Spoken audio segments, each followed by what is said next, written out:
നമസ്കാരം. എൻ്റെ പേര് ആയിഷ ഷംന. സ്ത്രീ ശാക്തീകരണം എന്ന വിഷയത്തെക്കുറിച്ച് സംസാരിക്കാനാണ് ഞാൻ ഇന്നിവിടെ നിൽക്കുന്നത്. സ്ത്രീകളുടെ ഉന്നമനം എന്നതാണ് സ്ത്രീ ശാക്തീകരണം എന്ന് പറയുന്നത്. സാമൂഹികവും സാമ്പത്തികവും സാംസ്കാരികവുമായ നമ്മുടെ ഭരണഘടന ഉറപ്പു നൽകുന്ന തുല്യനീതി സമൂഹത്തിൽ സ്ത്രീകൾക്ക് ലഭിക്കുന്നുണ്ടെങ്കിൽ അതിനെയാണ് പറയുന്നത് സ്ത്രീ ശാക്തീകരണമെന്ന്.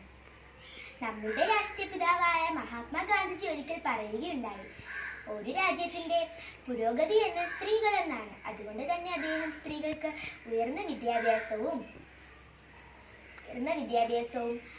തൊഴിലവസരങ്ങൾ നൽകണമെന്ന് ആവശ്യപ്പെട്ടിരുന്നു.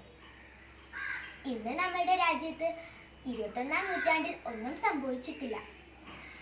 പിഞ്ചു കുട്ടികൾ മുതൽ വൃദ്ധൻ അടങ്ങുന്ന നമ്മുടെ സ്ത്രീ സമൂഹം ഇന്ന് സുരക്ഷിതമാണോ? ഒരിക്കലുമല്ല.